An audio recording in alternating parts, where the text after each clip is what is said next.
Welcome to Charmed Life, a radio show discussing spirituality, magic, and the unconditional love of the universe. Thanks for tuning in.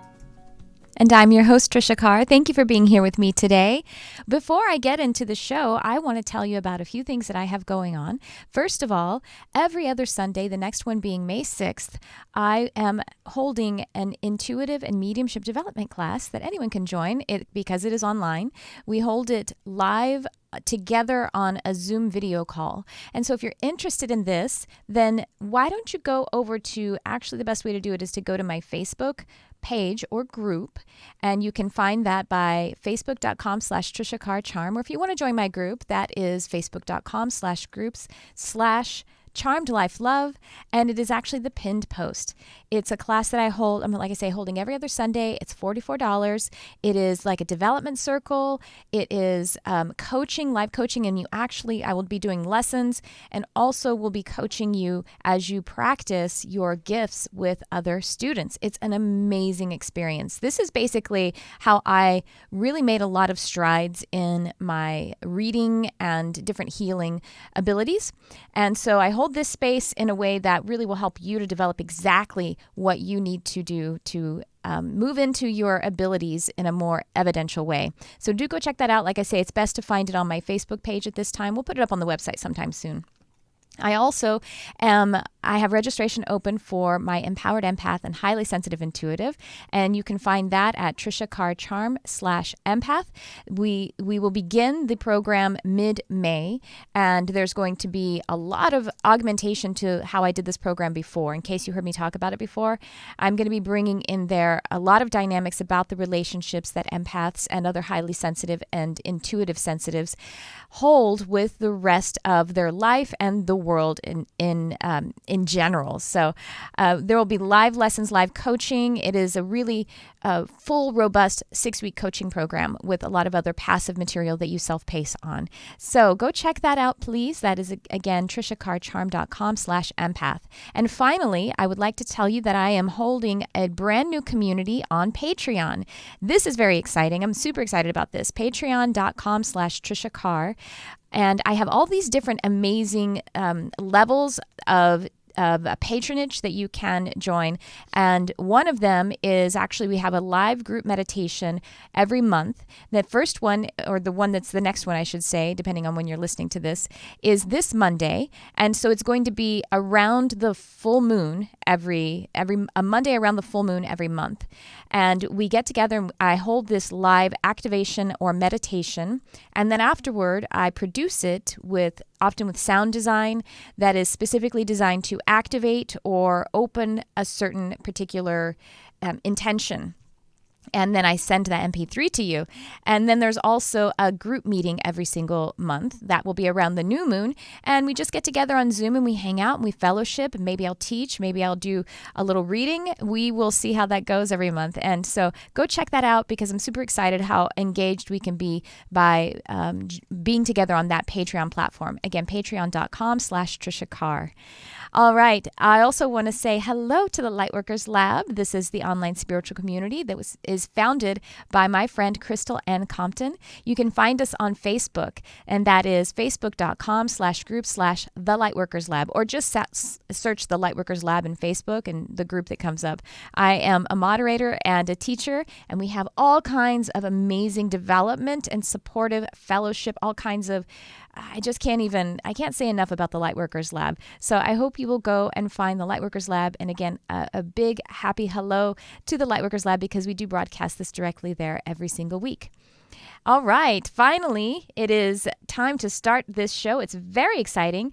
The two gentlemen that are on my show today are the host of Realms of the Supernatural podcast.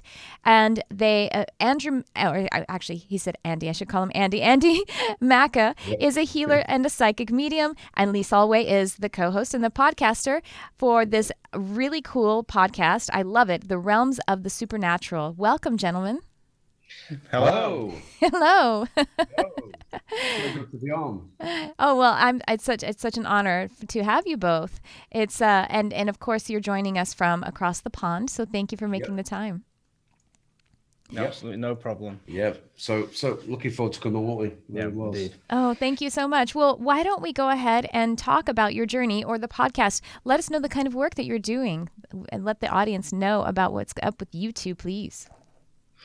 Okay, well, essentially it's a paranormal podcast. We deal, it's predominantly with the paranormal, although we do stray into various other subjects and cryptids and cryptozoology, mystery, occasional conspiracy. But it's all came about a couple of years ago now. We started the podcast. It was under a different name. We recently changed the name, haven't we? Because varying different reasons. But it all came about due to the fact we both experienced paranormal events in our lives, and which compelled us, I guess, because we start out by listening to stuff online, YouTube, etc., and then I thought, well, we've got stories to share, so we'll start a podcast as well to share, and and see if there's other people out there like-minded who find it interesting, maybe. And so far it's proved that people do. Yes, very much. I think that the idea of supernatural or paranormal, or however you look at it,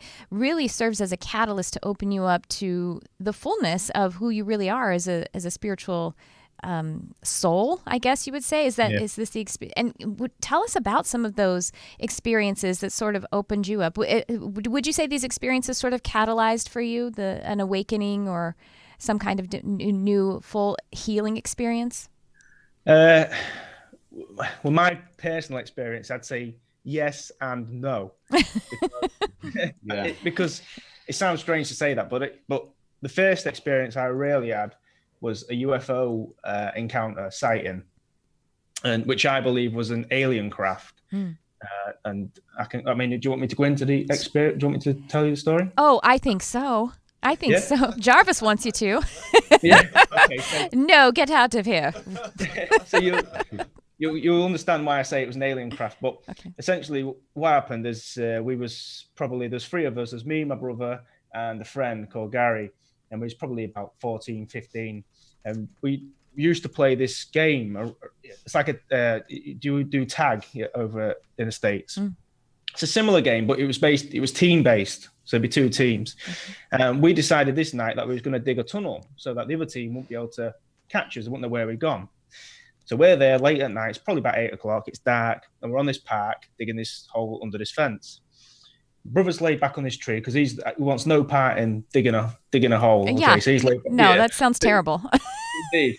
So he's laid there. We're doing all the graft. He's laid there watching the stars. Clear night. Moon was out, nice and full. And he says to us, "Hey, that star looks a bit big." And we looked up, and it was big, but just a star. So we carried on digging. About, I'd say 15 minutes later, he says, "That star's moving." Okay, so we look up, and the star was. You had to look at it. If you took your eye off it, you wouldn't see, but it was actually moving.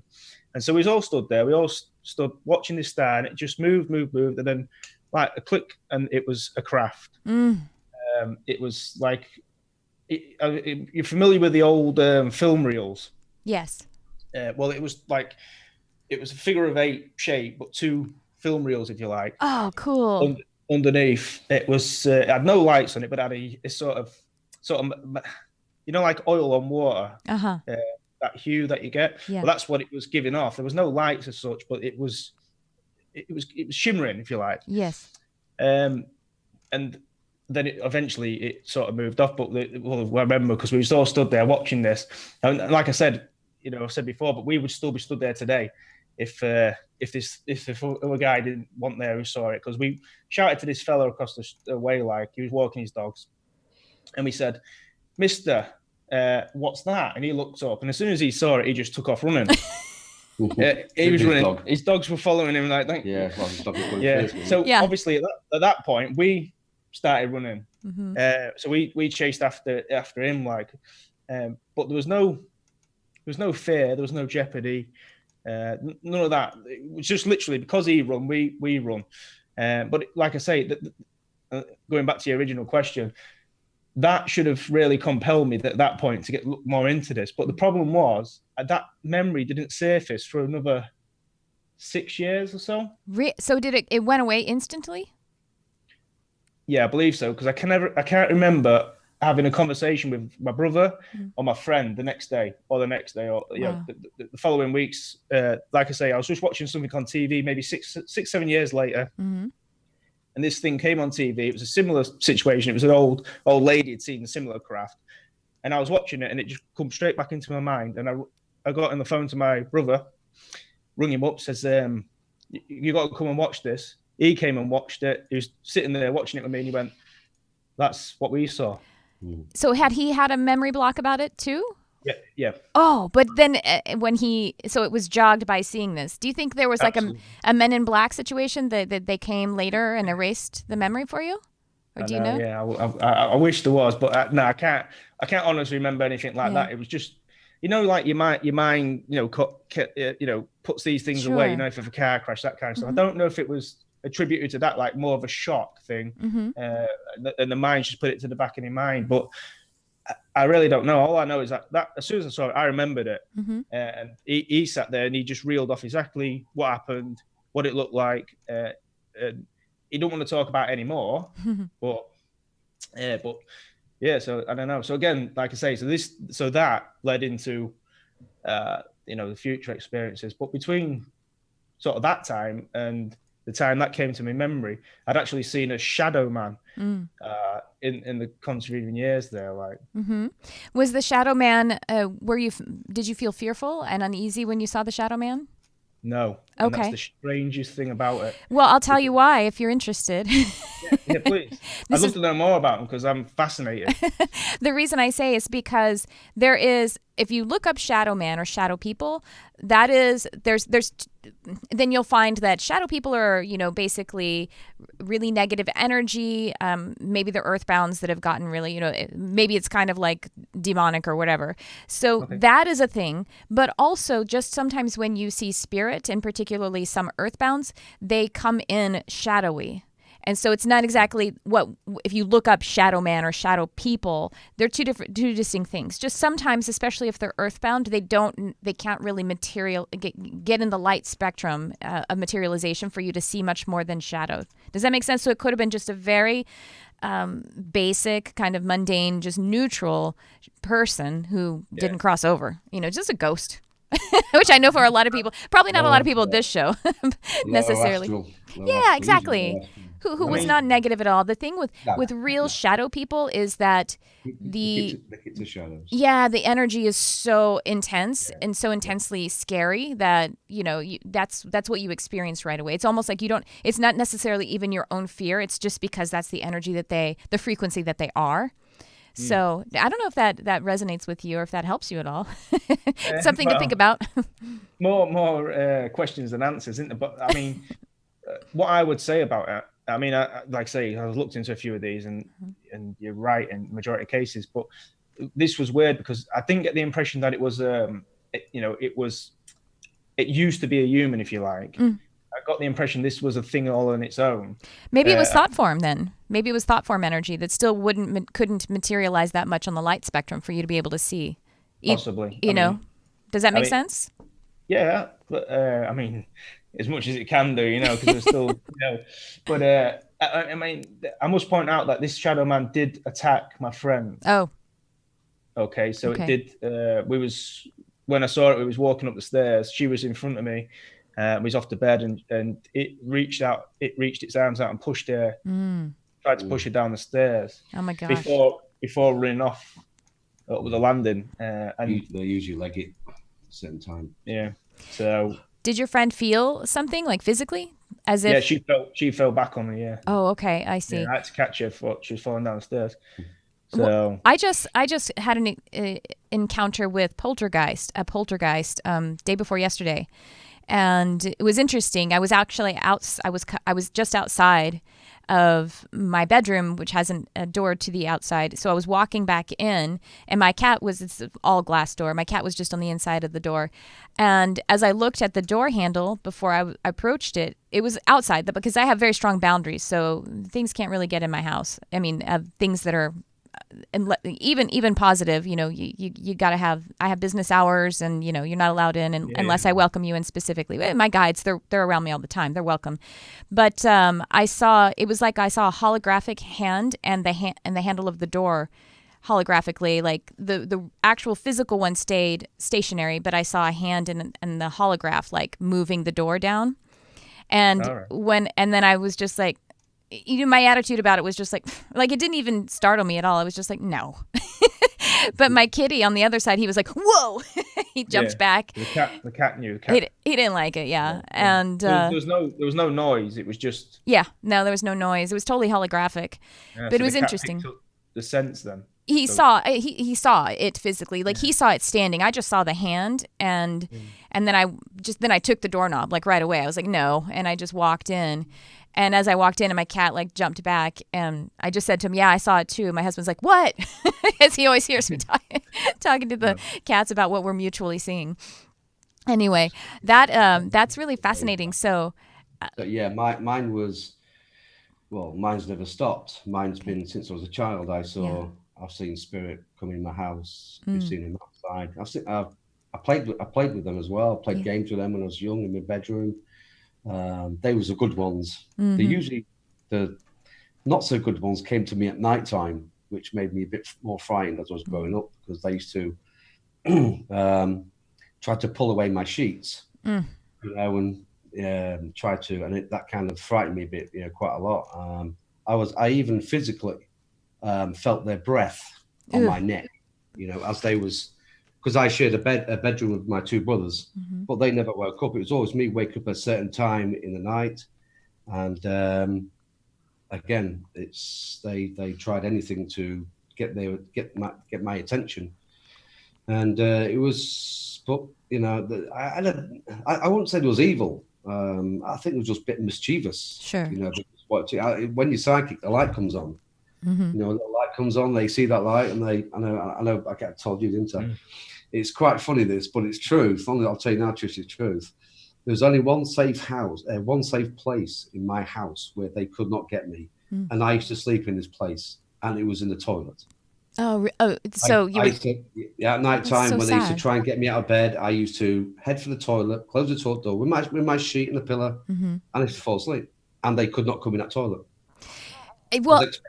Jarvis is like, why? Well, I think it's because you believed it and you held sovereignty there. You felt you held your your strength there, and you felt your boundaries very strongly because as we know, we can't experience anything with which we have unless we have a like frequency with it.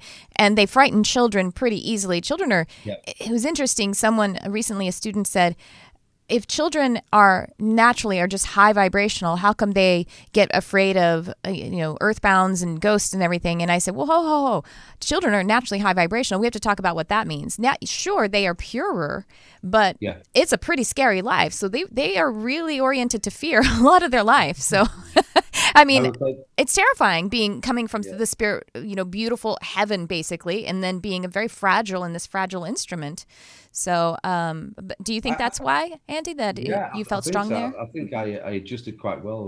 When I got it's just my mum and dad got a bit frightened. I was going a bit too loudly, so they tried to put me on drugs. I used to go to psychiatrists and stuff like that. But I was quite normal, like a normal child. But I saw things that other children didn't see. And as I was growing up, it kind of. I think in the end, I just turned over and said, just leave me alone. That's it. Just leave me alone. And in the end, they kind of left me alone. There you go. Yeah, there's that sovereignty again. Yeah. I mean, just to put in there, I want to get your view on this. I mean, I had a theory about because we was talking about children seeing ghosts. And I wonder if it almost coincided with when the skulls form and you get the plates. Totally forgot the name of them now. The stitches lines. Yeah. Well, as that's forming, obviously, as it calcifies over, and there's a hole there for I think almost into the what was it, about 8, 9? Is it? For that. Oh, I didn't know it was that long, but yeah. Yeah. Well, it's not solid until you're into your teens, but obviously there's a hole there for a few years, and then obviously it fills up. But it's obviously a thin layer, and I wondered if once that shut completely, I wonder if that was blocking. The third eye, if you will, blocking the energy or whatever, actually resonating in that third eye. So the older you get, the less intuitive you are. I think it's the mostly when you go to school, that's when the curtain starts to come down a bit. That The coincides. brainwashing, a child is seeing things, and the teacher says, "Oh no, it's all in the imagination. Don't believe it." And the child says, "Okay, the teacher must be right." Sure. So then it starts coming down a bit, and you start losing that kind of sight.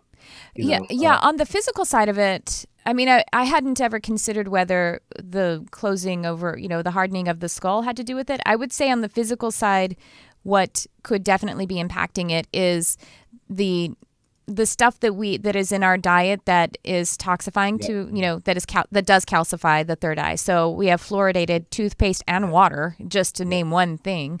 And fluoride will calcify the third eye, the actual pineal gland, the literal physical instrument.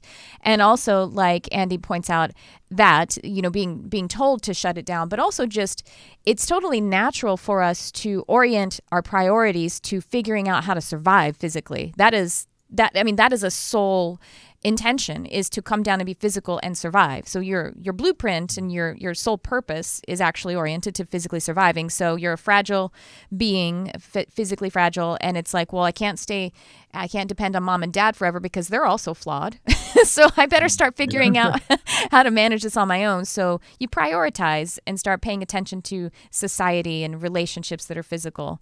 And then I think it's the good thing about that journey too is that in that path, when you do kind of whether you shut things down or not, but if you shut it down to some degree, then you can focus on working out some stuff about the ego and becoming less fearful and becoming stronger. If you feel strong in the physical life, then you're going to be able to feel stronger working in the realms of spirit, I think. Does that make sense? I mean, I opened up much later too, at least totally consciously.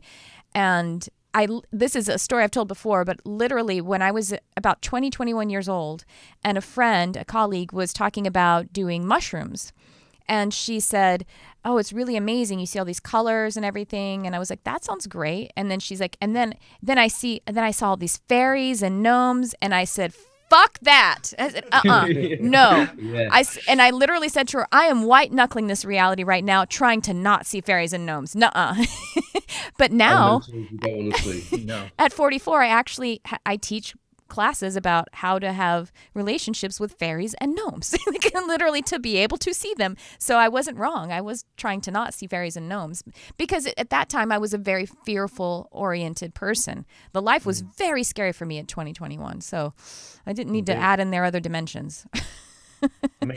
I think it's, as long as you're strong in yourself, and if you get, my house is always spirits coming in and out, and they're all doing something. And my wife goes nuts, and I just try and calm her down. So others passing through, don't worry about it. Yeah. But I think you've got to be strong and say, "Whoa, goodbye, not today." And they do go. They will go. Yes. I'm interested. You mentioned not calling your guide. He'll take them out. You mentioned the fairies. I'm just interested in is the majority of fairy cases negative? Because I saw what I believe was a fairy when I was younger, and that was definitely negative.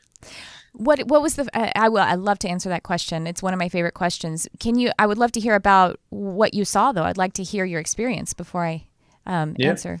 Okay. Well, this was, and I think I must have been, and this is another one where I sort of put it out of my mind. I must have been imagining it, whatever.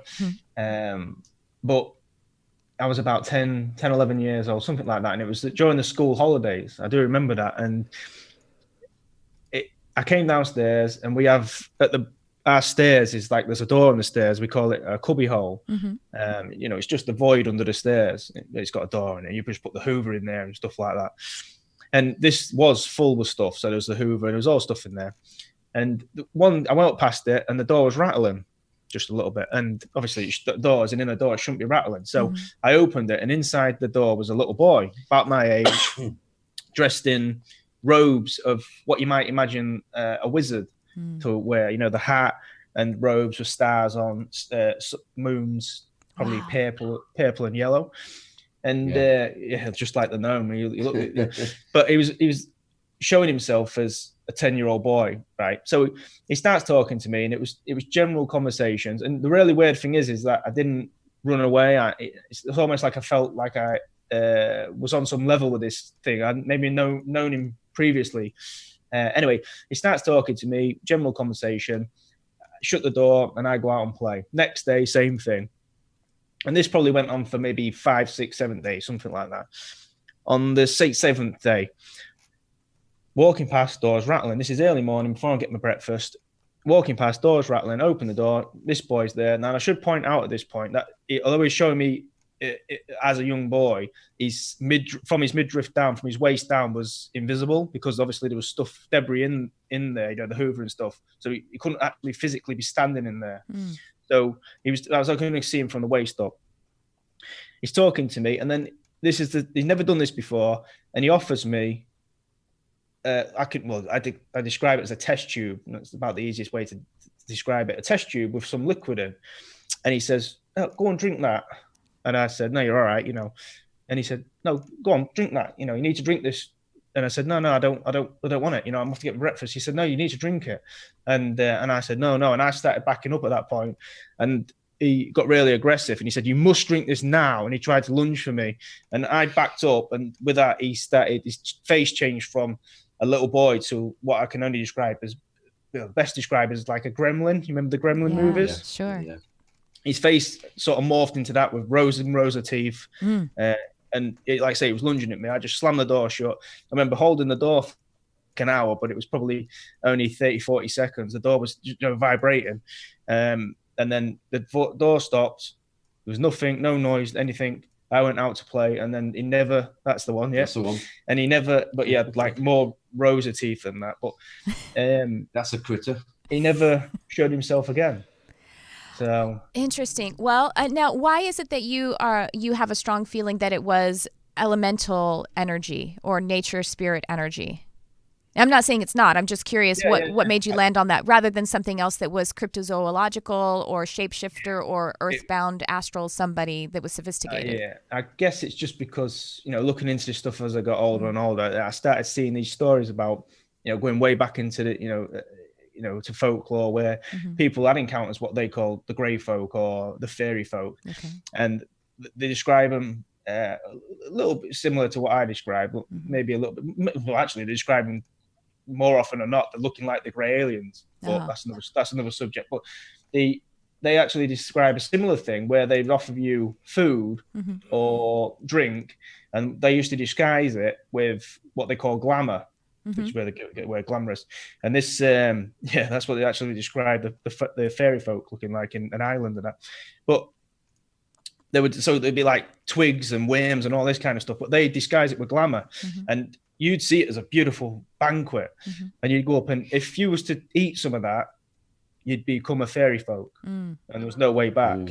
And so obviously reading them stories years later, I thought maybe that's what he was trying to get me to do. Yeah.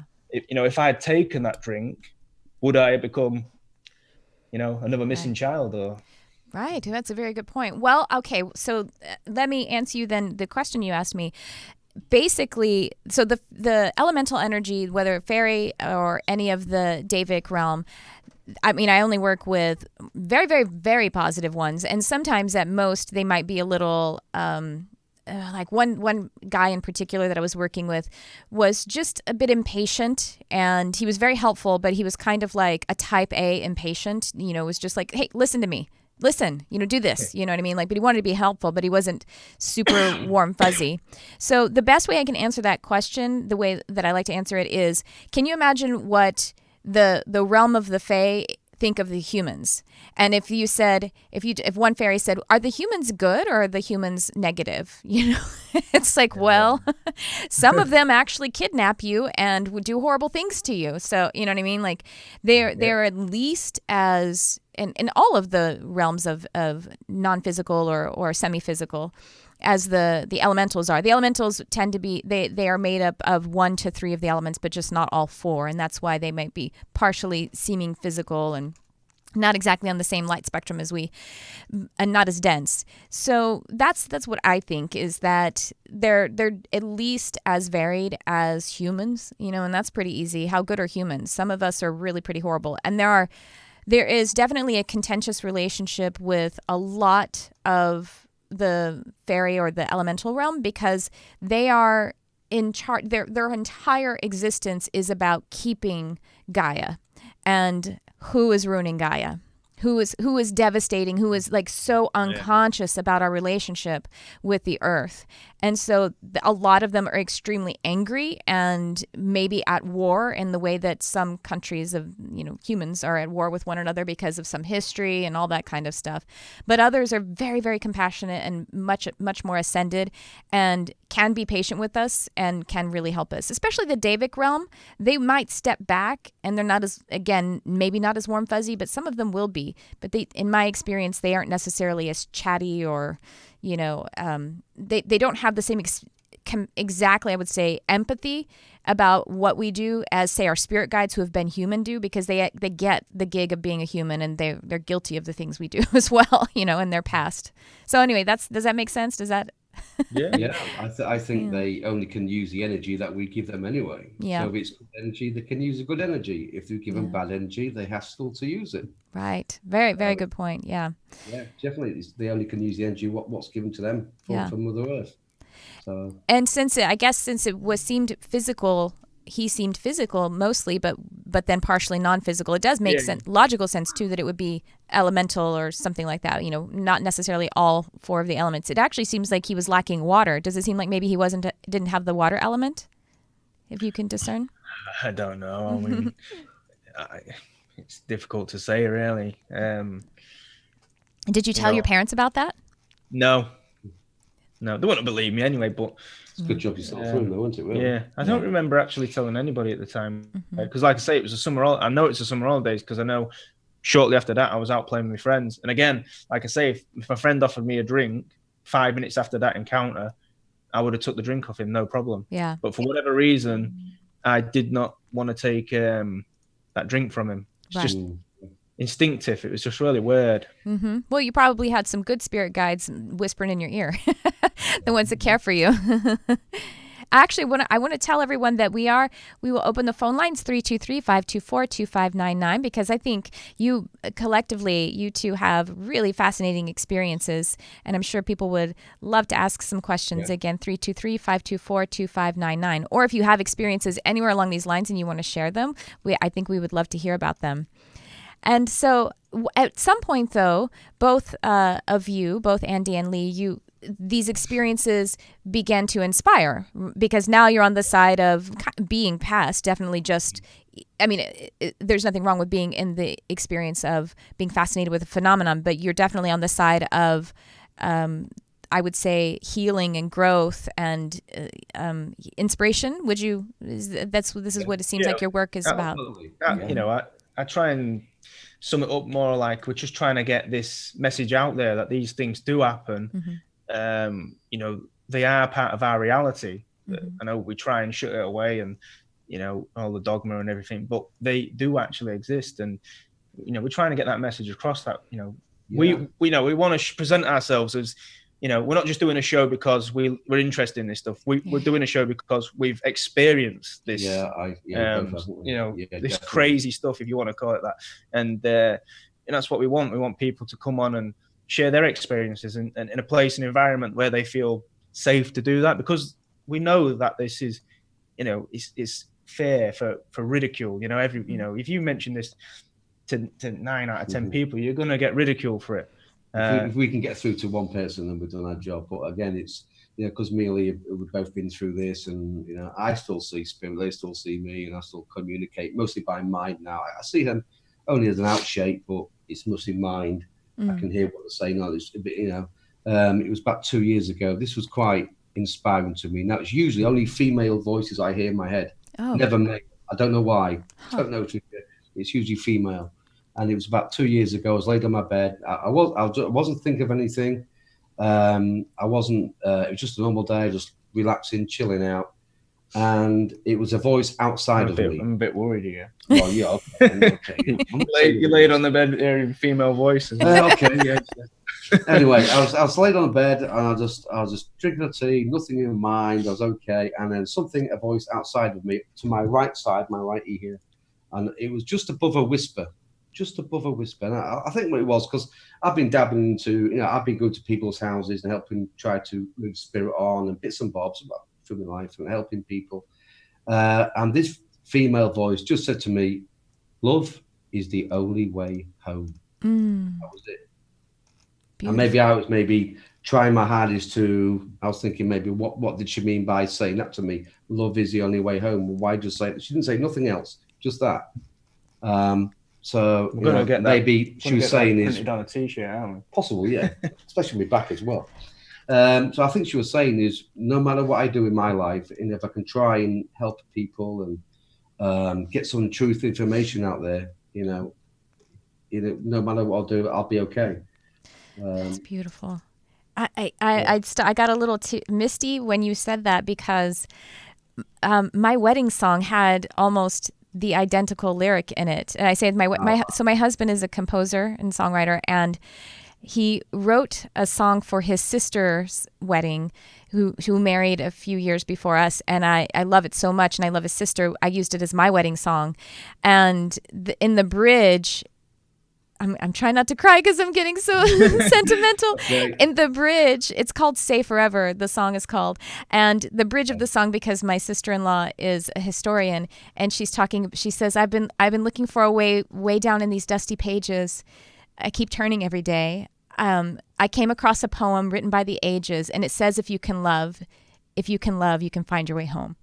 Yeah. Well, so this lady, I don't know. I did not see the lady. I couldn't see her. I just heard the voice in my ear, and she was next to me, and all she says is LOVE is the only way home. Wow. That's what she said. And it made what? I was looking, I couldn't see any, I didn't see her, I just heard the voice. Was your kept me up for quite a bit. I just want to know, was your husband inspired to write that particular lyric in?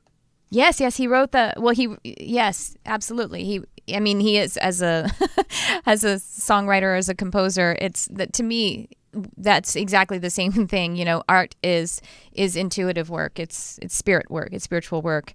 So yes, the muse, isn't it? Yes, it definitely was. Yes, a muse, music.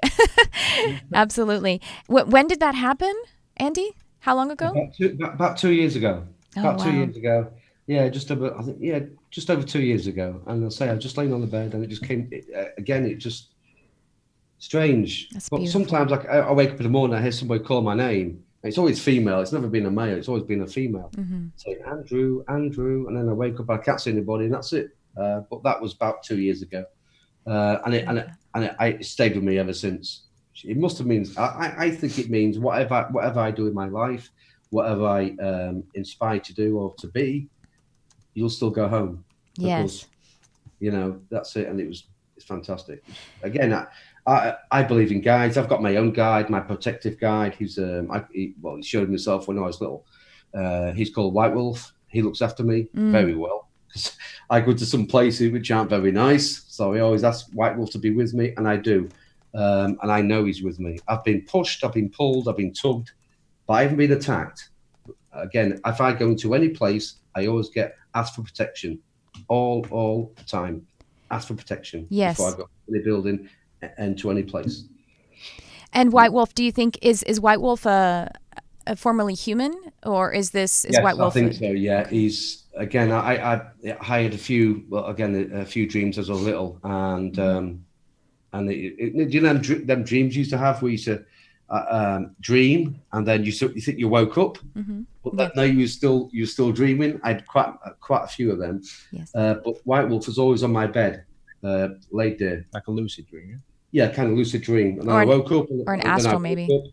Yeah, and then I woke up, and then I thought I'm awake, and then I used to see him walk back past my bed, and then I used to wake up again. So it was, and then as I grew older, I just knew I could sense him, and I could. My bedroom is full of Native American Indians. I know everybody's got a Native American guide. It's the kind of thing, but I know cliche, yeah. But I know one of my past life, I was a Native American. I know that. Mm-hmm. I've got many very, very special medium friends, very good psychics. Yes. I think one time I went into one of their houses. She went nuts because she said all she could hear was pow wow wow wow pow wow wow all the way around me. So I thought, it's not my fault. They came in. I didn't invite them. They just came in. So, but yeah, it's really good that to know that you've got a guide who, who can look after you and you protect it, and just trust. I agree. My thing is, you've got to trust. It's kind of magic. It's kind of if you can trust and really think that guide's there to protect you, nothing can touch you. Nothing.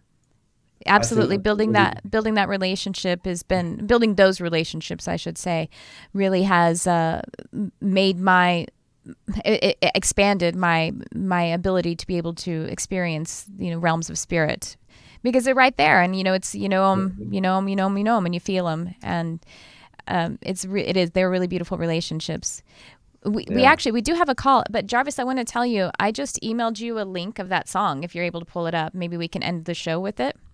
I emailed it to Tony. Yeah. Can't reach it. The name is called Say Forever. It's on my SoundCloud.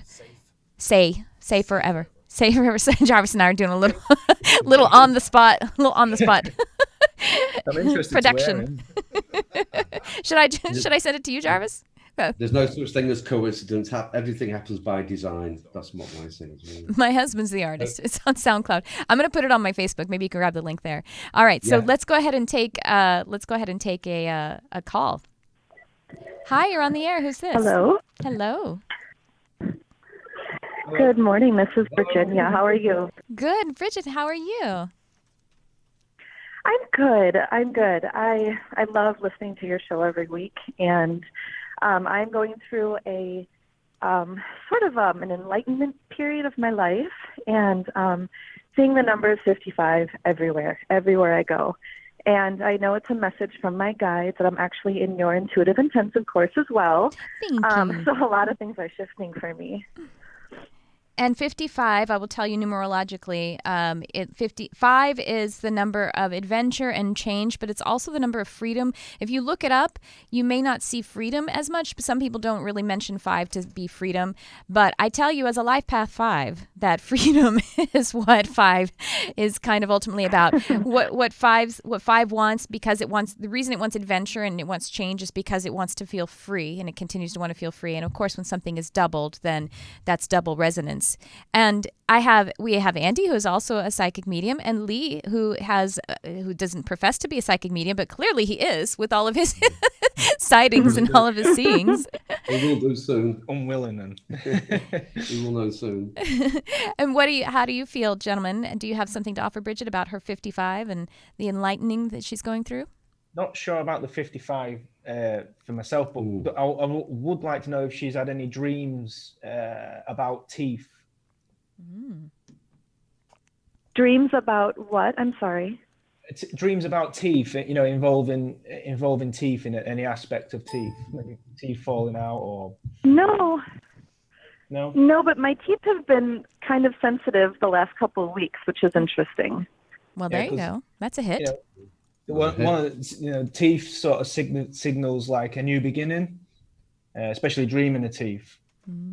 So this could just be the start of a new chapter in your life. Maybe something that you wanted to do for a while. You can just do it. Grab it and do it. My take on it is that if you think your guide is close, talk to him.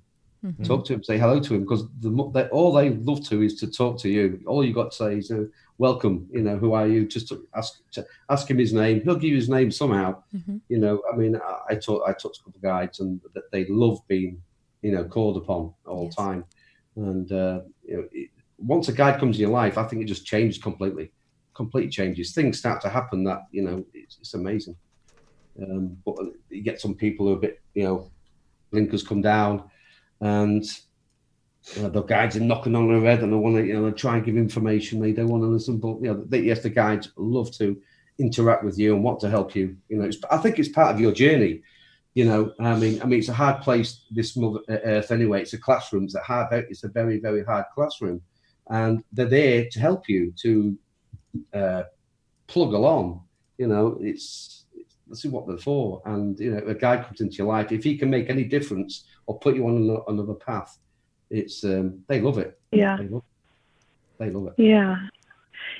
Yeah. Thank you. It's I actually put my notice in at my career. I'm a teacher, and I work for administration, and I'm feeling a higher calling, and I am taking that leap, and I'm thinking of working with some kind of life coach to help get some of my ideas, some clarity around what it is I need to do. But there is this definite acceleration of purpose that's happening right now. So it's a little overwhelming, and I am trying to really learn to connect with my guides, and I think that right now feels a little fuzzy and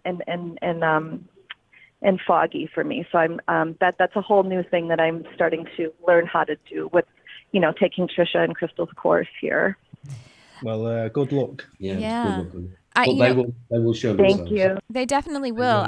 And I was just reminded this morning, I was thinking about the time when I think probably basically where you are in your growth, Bridget. And so it's interesting that my guides or your guides were coming to me and saying, remember that time, remember what that felt like. And I was remembering that it was like overwhelming, exciting, frustrating, all of that, because it was new and it just felt like there's so much to learn and experience.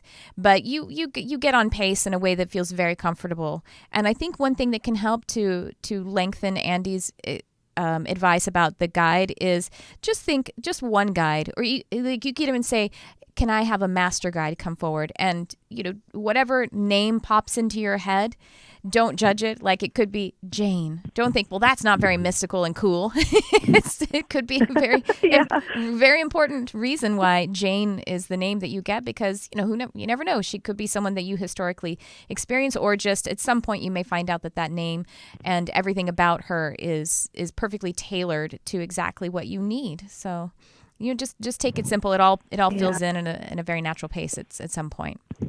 But congratulations. I hope it's sort of, the waters are a little bumpy now, but I think I just need to relax into it and just keep listening to you, because I always hear some little bits of love in there. And also thank you guys for coming on the show. I've loved this. Today was great. And Tricia, you're amazing, and I do love you. I love you, Bridget. Thank you. Thank you very much indeed. Have a good day, guys.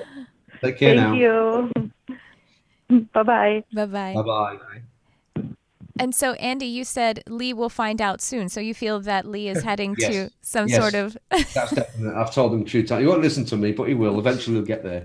And it's usually, even before we come here, we make it's kind of not a written contract, but it's kind of a contract, for your life. We don't hits. We're supposed to hit. But, the guides will say, we'll come in at a certain place, we'll come in at a certain time, we'll come in at a certain time. So there are doors when the guide comes in, and maybe it's not up to us to recognize the guide when it comes in. I mean, I'm so 1,000% sure that my guide has been there since I came on here, on Earth. Sure. So, some guides come in later on, but I've seen, again, it's hard to other people's lives and where they're going to go. So, but I feel with Lee, he's going to open up soon. He will. Mm. Well, you've already had clairvoyant experiences, not just clairvoyant, but to where even the physical senses were orienting to the spirit seeing and hearing. That's pretty, yeah. Yeah, I mean, I used to play. Again, Tricia, honestly, these was females. I don't know what it was of females, but again, I used to tell my mother, my mother, yeah, okay, whatever. And I used to go to my bedroom and I used to see them on the wall, huge faces on the wall, maybe 3 or 4 of them. And I used to play with my plasticine, and I used to make food, my fish cake, and I used to laugh at that with me. And, I thought it was normal. I think there was a loony at the time. I thought it was normal. But sure. After a certain while, they disappeared. And then this is when I started to get the Achievers ones at night time, coming through. And it did make me laugh a bit. But after this, I mainly get mind now. I can see them through my mind. They show me pictures, they show me houses, they show me areas of whatever. And sometimes I can hear voices, not very often, but I can see the pictures and get the names. They come. So yes. But they. Can I just? I just want to make a quick point about that UFO that I saw, and the reason that I think it was an alien spacecraft. The why I say that is because it seemed like it was tuning in to us. It was presenting itself to us. It had no reason really to appear where it did, other than the fact that we was looking at it at the time. Right. So it's almost like it, if you want to say, read our minds. But the only UFOs I have seen, and again, I the clearest one I've ever seen was when I was going through a really bad time about 5-6 years ago, and I was really in a bad way. I was down, and I didn't know where my life was going. And I looked up in the sky, and I said, if they just give me a sign that I'm going to be okay, I'm going to get through this. And all of a sudden, I'd see a white cube right high in the sky, and this cube was going 1 2 1 2 1 2 all over, dashing, and it just appeared. It just like blinked in, and it blinked out. Wow! It wasn't a draft. It was just like a white cube, but it blinked in. It moved around a little bit, and it stopped, and it just blinked out. So I thought, well, okay. Because they use some, I don't know how to describe it exactly. I've heard it described how they use dimensionality in order to basically be to travel, but essentially I think to dematerialize and rematerialize, much like what they did in Star Trek when Scotty would beam them up. They would dematerialize and rematerialize on a different plane, basically. And we're moving that way. Yeah. The movies put out so much truth. That's true. If you know what you're looking for, you can find it. Yes. These holodecks are they're quite good as well. So. And actually, it's really interesting. Lee, when you just were talking about the UFO, and you said tuning, and I want to give you this validation that my guides were already telling me to talk about tuning. So you were picking that up, and you're picking it up from Spirit as well. And the reason is because, and literally in specific to you, and when we're talking to Bridget, is that if you just hold an intention and then be open to allowing your tuning to adjust, that's actually what perception is, what spiritual perception is. And so then you started talking about tuning. And that's how I actually talk about being able to tune to do. It's a big part of my work is to help people to tune to whatever realms that they feel connected to. So because I basically connect with mediumistically and with nature and and of course archangelic and all the whole spectrum. And some people are just really interested in doing mediumship work, meaning like working with people's past loved ones. But anyway, and of course I work with animals as well. So again, if you just hold that intention and the interest, then the heart does the rest, and the spirit knows how to do that tuning. That's just all it is. It's like tuning a radio. So yeah. It's very exciting. Well, we're actually almost out of time. So why don't you let folks know how they can get in touch with you, or how to find your podcast? Yep. Yeah, well, the podcast is available everywhere that podcasts are generally available, iTunes, and it's just Realm of the Supernatural Podcast. The website's the same, realmofthesupernaturalpodcast.com. And obviously the Facebook. Facebook, of course, yeah. Come onto the group and say hello to us. And, we do quite a few of that topics here, don't we? Indeed, yeah. A few, you don't be shy. If you come on Facebook and you want, we're there, you can personal message us. It's not a problem. Yeah. So. I almost forgot, again, we're almost out of time, but you did want to talk about the Aetherius Society too. I mentioned that at least. Yeah, the Aetherius Society, again, is another society. If people can check it out, they are very close to my heart. Again, if it wasn't for this gentleman, Leslie Baker, I wouldn't be sat here now. He's a member of the society, and I've been researching, and I've met the people as well in the society, and they're just amazing. That's wonderful. Yeah. This is the man. This is the master, Dr. George King. The truths, and at the end, we look into at school and everything else the physics. This man gave us the metaphysics, the truth. Of the truth of why we're here, what we're capable of, because we are spiritual beings having a human experience. Yes. But we're more powerful than we think we are. But check it out. It's very close to my heart. So thank you, Tricia. And I'll tell, in case you're listening, it's spelled AETHERIUS Society. I'm excited to check it out. So thank you for sharing that. I look forward to that. Well, it has been just wonderful having you two on. I hope you will come back again another time. I would love to have you. Yeah, if you can have us back on. Yeah. Wonderful. I'd love to hear. I feel like you both have so much more to share, wonderful experiences. And of course, you could even talk about some of the things that you're learning about from the people that come on your show and the different topics that you're experiencing. Fantastic people. Well, thank you again so much for coming on. Oh, goodness, we just had some... A light just went out in the studio. There you go. They don't want you to go. I know. We're connected, so say give us an extra 10 minutes off. Right? I know. We don't mind, do Who we? knows what's going to happen? Going on. I'm going to blink out something else.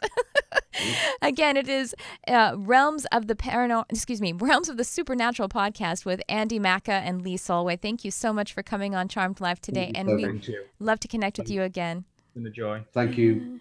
And thank you all for listening to Charmed Life today. I want to remind you of my new Patreon profile, and that is patreon.com/Tricia Carr. Of course, my website is triciacarcharm.com. Yeah, and we're going to play. If you want to play the song and do the normal outro, that'd be awesome, Jarvis. All right. So you guys are going to hear that song that my husband composed for his sister's wedding, but also for our wedding. I claim it myself, too. So shout out to my sister-in-law, Lisa. I love you. And thank you for tuning in. I love you, whoever you are. Is it happening? There we go.